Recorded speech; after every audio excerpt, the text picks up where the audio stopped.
verified that. We have not yet verified the Russian military units are returning to their home bases.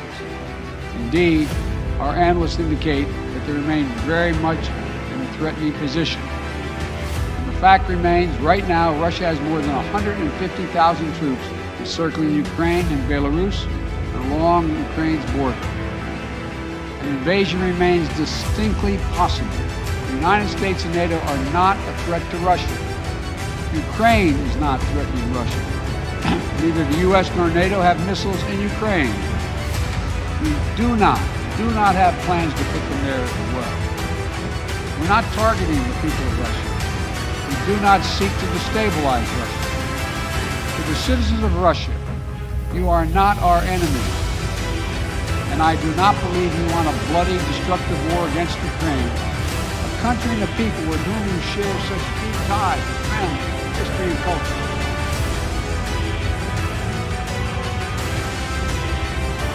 Putin akan mengambil Moldova kalau Ukraina dapat ditaklukkan dalam waktu yang sangat singkat. Itulah ringkasan informasi sebelum informasi kali ini. Kalau Ukraina takluk dalam waktu cepat kurang dari 1 bulan paling lama setelah diluncurkannya serangan, maka itu disebut kemenangan penaklukan di pihak Rusia. Fakta lapangan saat ini sudah memasuki hari ke-11 pertempuran Ukraina dan Rusia. Pertanyaannya, kok sampai sekarang nggak jatuh juga itu Kiev? Padahal targetnya dalam 4 hari Kiev harus jatuh. Dalam pelajaran bernegara, maka perang antar negara harus dibahas strategi keduanya yang sedang berperang tersebut. Apa strategi Putin dan apa taktik rencana berikutnya kalau rencana pertama tidak jalan. Begitu juga strategi Ukraina, apa counter strike serangan balik, dan apa strategi perang kota, perang gang, perang selokan, perang gedung, yang mana tuan rumah lebih hafal seluk-beluk kotanya. Mengapa armada Rusia yang panjangnya 60 km mengular terhenti sudah 5 hari sejauh 30 km dari Kiev tidak maju-maju? Mari kita bahas dari lapangan apa adanya. Fakta, ini semua pelajaran bagi kita. Pelajaran penting sekali. Baiklah, kenal dengan nama-nama seperti Triple Canopy atau BlackRock. Ya benar, mereka adalah perusahaan mitra Kementerian Pertahanan atau disebut kontraktor pertahanan, defense contractor.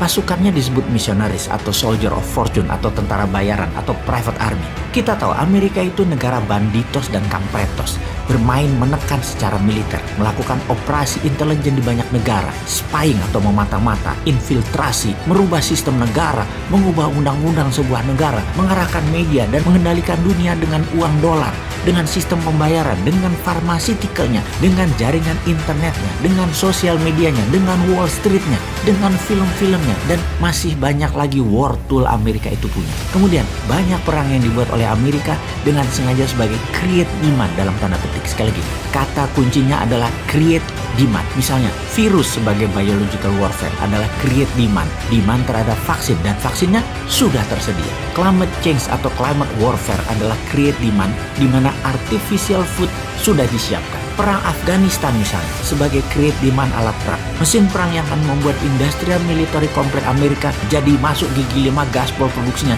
itu pun create demand. Kekampretan Amerika itu menarik. Rusia diberi sanksi dengan dibekukannya aset Rusia di Amerika dan seluruh dunia. Alasan pembukuan aset tersebut karena Rusia menginvasi Ukraina. Beberapa waktu yang lalu, Amerika juga membekukan aset Afghanistan. Karena apa? Karena Amerika menginvasi Afghanistan. Nah ini bingung kita. Coba bagaimana? Bingung kan kalian? Langkah Putin didukung banyak orang saat ini. Walau terlihat kejam membantai warga sipil, itu lebih dikarenakan kekesalan atas tingkah pola Amerika yang sudah lama membantai, membunuh, mematikan, dan membatasi dunia yang sekarang ada lawannya, yaitu Putin. Putin jadi orang yang melawan hegemoni Amerika setelah Tiongkok sejak 2013 melawan hegemoni Amerika dari sisi ekonomi. Oh iya, padahal sejak tahun 2017 Bosman mengingatkan, hayu Indonesia jadi negara besar pakai MMT tanpa hutang lagi ke Tiongkok dan Amerika supaya bisa seperti Rusia. Namun sayang, Lord bukan Putin.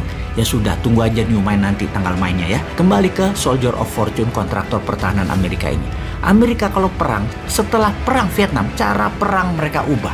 Bukan selalu memakai tentaranya, tetapi disubkan ke kontraktor pertahanan atau private army atau tentara swasta. Triple Canopy, BlackRock, dan banyak lagi mereka membangun tentara swasta ini dan mendapatkan pekerjaan dari Kementerian Pertahanan Amerika atau DoD, Department of Defense-nya Amerika. Jadi, ketika di Afghanistan, di Libya misalnya, tentara swasta ini masuk bersama tentara resmi Amerika dengan berbagai tujuan yang berbeda. Salah satunya adalah yang resikonya tinggi, private army ini yang masuk. Jadi sekarang kita bicarakan mengenai tentara ini di Ukraina, Missionaries Army ini. Private Army saat ini dikirim NATO, ada yang dari Inggris, dari Amerika, dan negara NATO lainnya yang dalam 7 hari ini semakin banyak. Diperkirakan sudah 16.000 pasukan terlatih ini masuk. Dan juga dalam 2 bulan terakhir, Ukraina mendapatkan kiriman senjata, amunisi, shield pelindung tubuh, dan banyak lagi senilai lebih dari 21 triliun rupiah dari berbagai negara NATO, terutama Amerika, dan barang ini semua sudah masuk ke Ukraina. Maklum, anak ciptaan Amerika yang bernama Zelensky saat ini sedang teriak-teriak kebingungan. Oke, maaf, urusan anak Amerika ini kita bahas di video berikutnya. Sekarang kita bahas dulu para missionaries ini.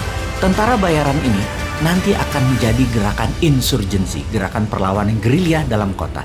Inilah gerakan yang Putin paling tidak sukai karena membuat perang akan panjang. Masuknya private army ini ke Ukraina membuat Putin berang. Jenderal lapangan Rusia, Major Andrei Sukhovetsky, tewas diduga ulah sniper dari para misionaris ini, dan banyak lagi serangan satu-satu membuat tentara Rusia dalam posisi bertahan. Apapun itu, kita harus terus belajar. Bagi kita ada 2 hal yang kita akan pelajari di sini. Pertama, apa strategi perang gerilya kota urban war sebagai counter insurgency dari pihak Rusia? Rusia akan memainkan strategi apa? Itu yang setiap saat ini dimonitor oleh para intelijen pertahanan. Yang kedua, strategi bernegara apa yang Putin akan mainkan di permukaan untuk strategi mengalahkan sanksi ekonomi yang mulai memukul rakyat Rusia di dalam negeri Rusia. Sanksi ekonomi Rusia dilakukan seperti pesawat datang dan keluar dari Rusia, dari dan ke Rusia dilarang. Transfer SWIFT diblok. Negara Rusia mungkin punya shadow banking, namun rakyat Rusia yang di ATM bingung. Tim olahraga, tim sepak bola Rusia yang rencananya akan main di Qatar 2022 dicoret. Dan banyak lagi yang berhubungan dengan Rusia diblok. Bahkan Putin di dunia judo adalah dewan kehormatan tertinggi dicopot, diperkirakan oleh bosnya. Oke, jadi sesungguhnya apa yang nanti Putin akan lakukan di permukaan ini diperkirakan oleh bosman ya, diperkirakan. Salah satu strategi yang akan memukul dunia balik adalah Putin membatasi produksi minyak Rusia dan tidak mengirim keluar Rusia kecuali ke Tiongkok. Akibatnya, karena keterbatasan suplai minyak dan demand-nya menambah besar, maka harga minyak dunia ke harga tertinggi sepanjang masa, yaitu di atas $125 per barel. Apa efeknya kalau minyak ke $125 per barel? Bisa tumbang itu Amerika serta seluruh dunia karenanya. Putin intinya main sangar aja. Kalau kita,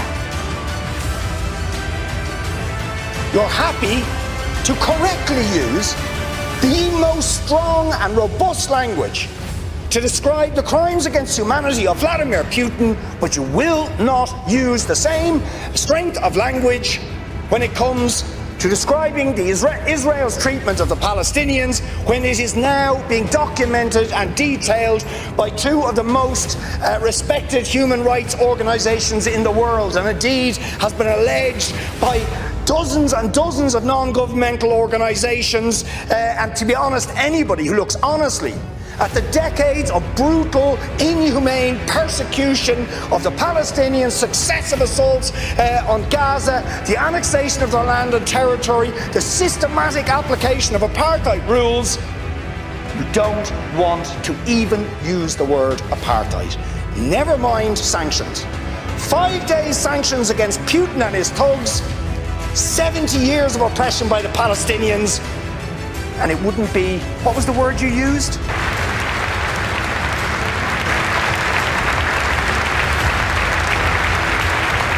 Let me be clear. Our forces are not engaged and will not engage in the conflict of Russian forces in Ukraine.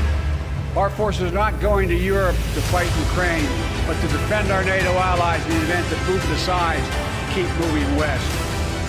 For that purpose, we have mobilized American ground forces, air squadrons, ship deployments to protect NATO countries including Poland, Romania, Latvia, Lithuania, and Estonia.